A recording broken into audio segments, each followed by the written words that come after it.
was standing at the kitchen sink, rinsing leftover takeout containers.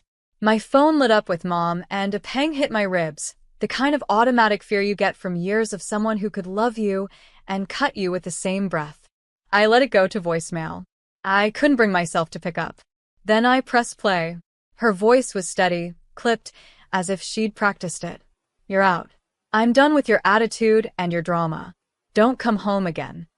That was all. No goodbye. No explanation. No love. My name is Natalie. And from wherever you're watching this, stay with me. Because the second those words hit my ear, something in me, something I didn't know was even awake, came alive. They'd written me off. Finally. I stood there in my tiny apartment, water dripping from my hands, and felt a calm settle over me that I hadn't known since I was a kid. "You're out." "Fine." Noted. I wiped my hands on a dish towel and grabbed my laptop from the counter. My fingers were shaking, but not from fear, from relief. See, they thought they could cut me off after using me for years.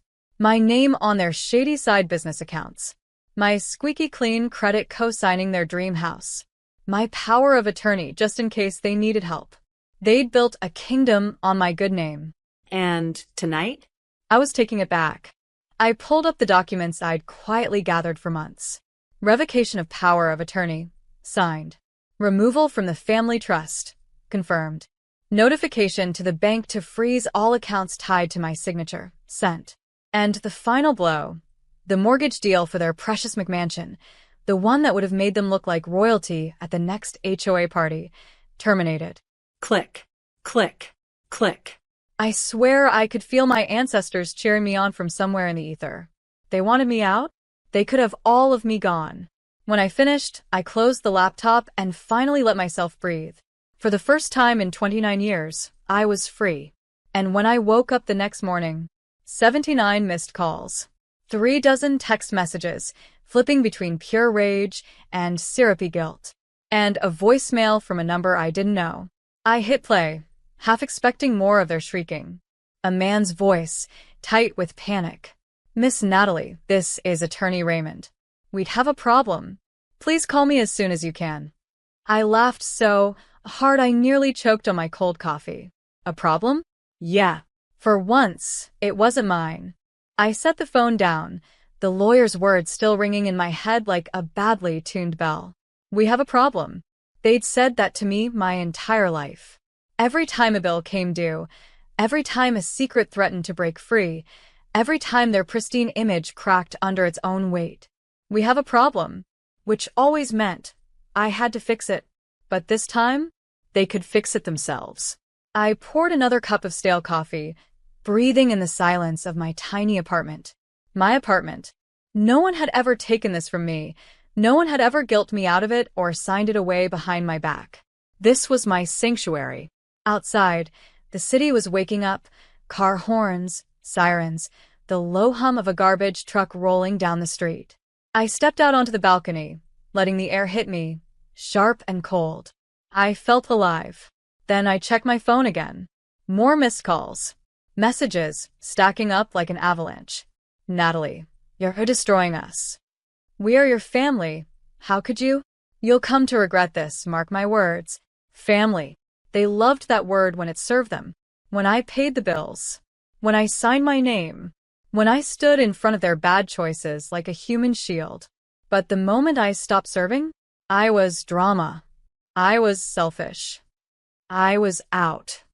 Fine. I was out. And it was the sweetest liberation I'd ever tasted. My phone buzzed again, another unknown number. For a second, my stomach knotted, the old fear flashing through me. But then I remembered whose name was on the accounts now. Mine. I answered. A woman's voice this time, clipped and professional. "Miss Natalie, this is Wellsworth and Associates. I'm afraid there has been a legal complication with a family trust. Your removal was processed without advance notice to your parents, which is being contested. We would appreciate your cooperation in—" I didn't let her finish. "Everything I did was legal," I snapped. "You can talk to my attorney." She tried to recover. "Ma'am, your parents are very distressed." I laughed. A hollow, rich, exhausted laugh. "They'll live." And I ended the call. Because they'd lived off me long enough. Inside, the apartment felt brighter. Warmer. Even the cheap Christmas candle flickering on my counter felt like a new beginning. They had called me a problem solver my whole life. Now, they'd have to solve their own. And I would watch every frantic move they made from the safe, quiet, perfect distance of my own peace. The rest of that morning was a blur of more calls, more threats, more pathetic attempts to claw back what they'd lost. But I had finally figured out their playbook. They didn't want me. They wanted my signature. They wanted my good name, my clean credit, my willingness to swallow every insult and keep performing the dutiful daughter routine. And I was done performing. I opened my laptop again, scrolling through the legal confirmations. Everything was airtight. My lawyer, a sweet older woman named Maria who'd seen 1,000 stories like mine, had triple-checked every line before I signed. Maria's words echoed in my head. Natalie, when you take your name off this, they will come for you. They will weaponize guilt. Don't let them. I'd promised her. I wouldn't let them. My email chimed. Subject: urgent. Family trust complication. I clicked it open. Miss Natalie, we have received notice from your parents disputing your withdrawal from the family trust. They allege you acted in bad faith and left them financially vulnerable. Please contact us within 24 hours to clarify your intentions, or the matter may escalate to litigation. I sat back in my chair, staring at those words. Litigation. They really thought they could sue me for refusing to bankroll their house of cards? My laugh was ugly this time, more like a bark. I thought about that night, how I'd stood on their front porch last year for Christmas, carrying a homemade pie and a stupid wish for kindness, only to have the door slammed in my face because I wouldn't forgive a $50,000 loan they refused to repay. I'd promised myself then, standing in the cold with tears freezing on my cheeks, that I would never stand on that porch again. And now I was keeping that promise. They wanted me out? I was out. Out of the trust. Out of their plans. Out of their reach. They could lawyer up all they wanted, but I wasn't paying to save them again. A knock rattled my apartment door, jolting me out of my thoughts. I peered through the peephole, heart jumping. No way. It was my mother, in her expensive winter coat, hair perfectly styled, like she'd just stepped out of some designer photo shoot. She had driven all the way here. I considered not answering, but some perverse piece of me needed to see her face. I opened the door, just a crack. She didn't waste a breath on greetings. Natalie, she snapped, eyes blazing. What have you done? I raised my chin. Exactly what you told me to do. I'm out. Her mouth fell open, like no one had ever dared say no to her before. And I stood there, solid, steady, and utterly unwilling to be their doormat one more time. Mom stood in the doorway like a queen thrown off her throne, eyes flashing in a way that used to make me shrink back and apologize for simply existing. But I didn't shrink this time. She took a step closer, chin high, voice dripping ice. You've humiliated us. Do you understand? The bank called. The house deal is dead. Your father is furious. Everyone will know. There it was. The truth. Not you've hurt us. No. That would have required honesty. What she meant was, you've made us look bad. I felt a laugh bubbling up, but I swallowed it, my jaw locked. You left me no choice, I said calmly, feeling like I'd rehearsed this line 1,000 times in my mind. You used me. Over and over. I'm done. Her mouth twisted like she'd tasted something rotten. We built everything for you, she hissed. You think you could survive without us? Without this family? I almost admired her nerve. Mom, I said, letting the word hang in the cold air. The only thing you ever built on me was debt. And I'm not carrying it anymore. She tried to step past me into my apartment, like she owned it. I blocked the doorway with my shoulder. No, I said. You don't come in here. She looked truly shocked, the way a lion might look if the gazelle suddenly turned and bit back. For a moment, I saw every Christmas, every birthday, every moment she'd twisted my love to buy another car, remodel another bathroom, impress neighbors with the illusion of our happy family. I was done funding her illusions. Mom's hands shook. We'll sue you, she spat. We'll sue you for every cent. You can't just walk away. I smiled, not kindly. You go ahead. My lawyer's on speed dial. And unlike yours, she knows where all the bodies are buried. Mom's face blanched. She knew what I meant. All the shady paperwork. All the cash moved in and out to skirt taxes. My name was on half those documents, but I'd saved receipts of every single one. If they tried to burn me down, I'd torch the entire house with the truth. Her voice broke, finally, the polished queen's mask crumbling. Natalie, please. That please almost undid me. Almost.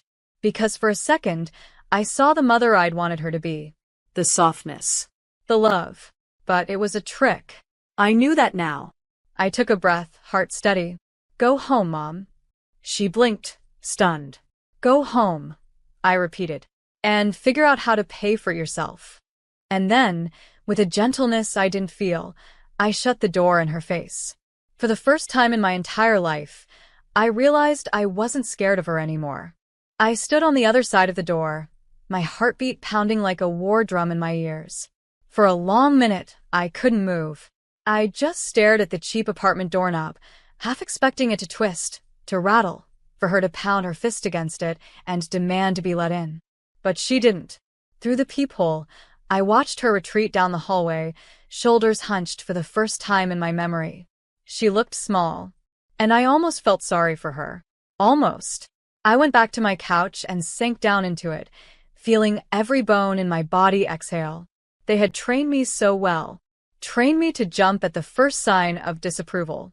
Trained me to fix every crisis, no matter how they caused it. Trained me to measure my worth in how useful I was to them. And now? I was unlearning.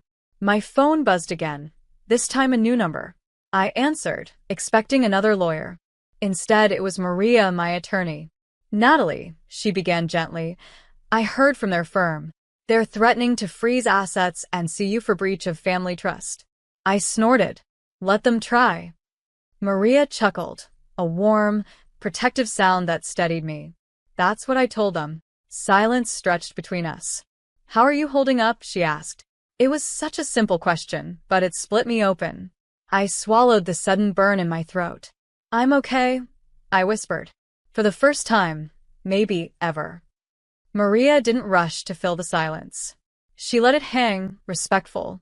Then, gently. You know they'll keep coming, Natalie. They will not let this go easily. I nodded, even though she couldn't see me. I know. But I'm not backing down. Not again. We went over the paperwork for the 1,000th time. Maria reassured me every signature, every notarized letter, every legal motion was bulletproof. When we finally hung up, I let out a long, shaking breath. My phone lit up one more time from my sister. You're heartless. I hope you're happy. We might lose everything. I closed my eyes and held the phone to my chest. They still didn't get it. I had already lost everything in that house. Years of being belittled, used, controlled, piece by piece, they had stripped me of every sense of belonging until I was nothing but a walking credit score. Now they were the ones who would feel that emptiness. And maybe, just maybe, they'd finally understand what it was like to be left out in the cold. I stood, grabbed my coat, and stepped out into the winter air. For once, the chill didn't feel like punishment. It felt like freedom. I wandered the block for a while, letting the crisp wind sting my cheeks and fill my lungs. Every exhale felt like a prayer, a promise to myself. I will never go back. I will never let them do this again. The city was lit up for the holidays, shop windows glowing, strangers carrying wrapped gifts, the scent of cinnamon and coffee drifting from a nearby bakery.